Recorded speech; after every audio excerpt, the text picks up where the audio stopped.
नमस्कार। आज के इस वीडियो में हम आपको दहेज से संबंधित कुछ नियम और कानून के बारे में जानकारी दे रहे हैं। दहेज प्रतिषेध अधिनियम 1961 की धारा 3 में दहेज देना और लेना दोनों को ही दंडनीय अपराध बनाया गया है, लेकिन धारा 3 की उपधारा 2 में ऐसे गिफ्ट्स को, ऐसी उपहारों को दहेज नहीं माना गया है जो शादी के समय वर और वधू को उनके रिश्तेदारों से, उनके परिवार के लोगों से प्राप्त होते हैं। इसी धारा 3 की उपधारा 2 में एक परंतुक दिया हुआ है जिसमें यह बताया गया है कि शादी के समय जो उपहार वर और वधू को मिलते हैं वे, ये सही बात है कि दहेज नहीं माने जाएंगे, लेकिन ऐसा तभी होगा जब ऐसे उपहारों की सूची, लिस्ट उनके पास मौजूद हो। यानी शादी के समय वर और वधू को, दूल्हा दुल्हन को जो उपहार उनके रिश्तेदारों से, दोस्तों से, परिवार के लोगों से प्राप्त होता है, मिलता है, उनकी एक सूची, एक लिस्ट उन्हें बना करके रखनी होगी, तभी वे उपहार दहेज की परिभाषा में नहीं आएंगे। और यदि ऐसा नहीं किया जाएगा तो उन उपहारों को भी दहेज मान लिया जाएगा और दहेज देने और लेने के अपराध की सज़ा उन्हें मिल सकती है। इसीलिए अब सवाल यह उठता है कि शादी के समय जो उपहार दूल्हा दुल्हन को मिलते हैं उनकी लिस्ट कैसे बनाई जाएगी और उस लिस्ट में क्या क्या चीज़ें लिखी जानी चाहिए और उसके बारे में क्या नियम है, क्या कानून है, यह जानना ज़रूरी है। तो हम आपको बता दें कि केंद्रीय सरकार ने 1985 में एक नियम बनाया है जिसे दहेज प्रतिषेध वर वधू भेंट सूची नियम 1985 कहा जाता है। अंग्रेजी में इसे the dowry prohibition maintenance of lists of presents to bride and bridegroom rules 1985 कहा जाता है। तो आइए हम आपको इस नियम के बारे में बताते हैं। इस नियम की धारा 2 में यह बताया गया है कि शादी के समय जो उपहार दूल्हे को मिलते हैं उनकी लिस्ट दूल्हा रखेगा और जो उपहार दुल्हन को मिलता है उसकी लिस्ट दुल्हन के पास होनी चाहिए।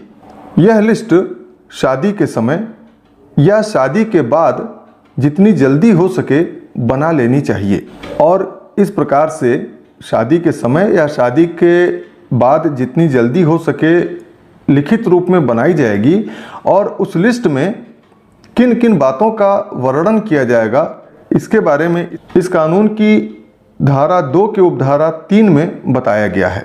इसके अनुसार जो गिफ्ट मिला है उस गिफ्ट का विवरण लिखना होगा। उस गिफ्ट के बारे में आपको इतनी जानकारी देनी है जिससे यह स्पष्ट हो सके कि वह गिफ्ट क्या है। जैसे मान लीजिए अगर अंगूठी मिली हुई है तो आपको यह लिखना है कि सोने की अंगूठी या चांदी की अंगूठी या हीरे की अंगूठी, या अगर कोई कार मिली है गिफ्ट में तो आपको यह लिखना होगा कि वह कौन सी कार है और मॉडल क्या है। और उसके बाद आपको उस उपहार की मूल्य लिखना है। मूल्य भी अनुमानित लिखना है।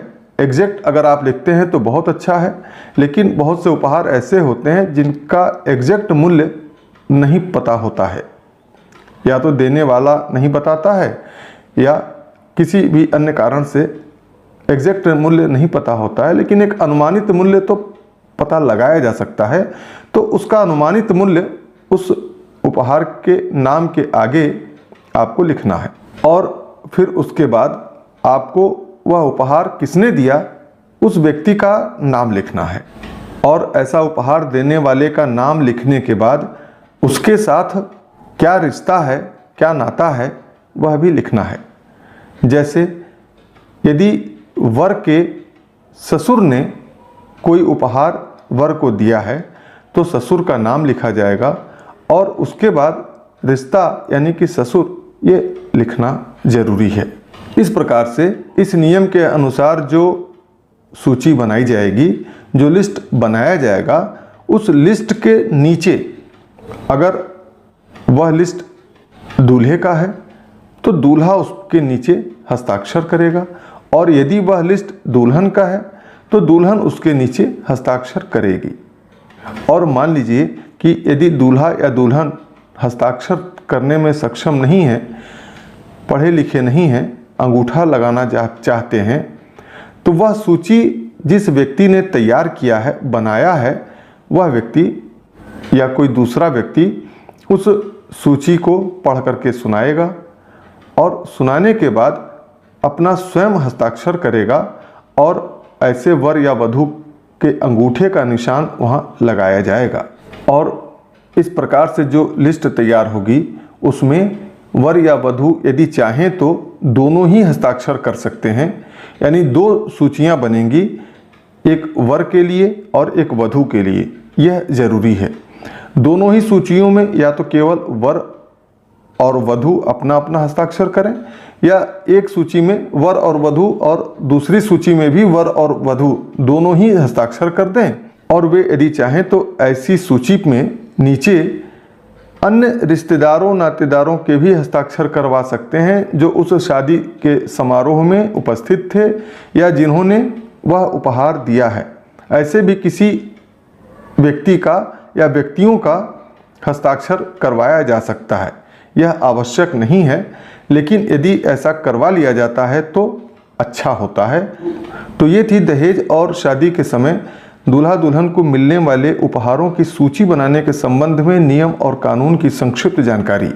आगे के वीडियो में हम दहेज और दहेज से जुड़े कुछ और नियमों की जानकारी आपको उपलब्ध करवाएंगे। इसलिए आप हमारे इस YouTube चैनल को आज ही सब्सक्राइब कर लें और इस वीडियो में दी गई जानकारी यदि आपको अच्छी लगी हो, उपयोगी लगी हो, तो वीडियो को लाइक करें और विधिक जागरूकता के उद्देश्य से बनाए गए इस वीडियो को ज़्यादा से ज़्यादा शेयर करना ना भूलें। धन्यवाद।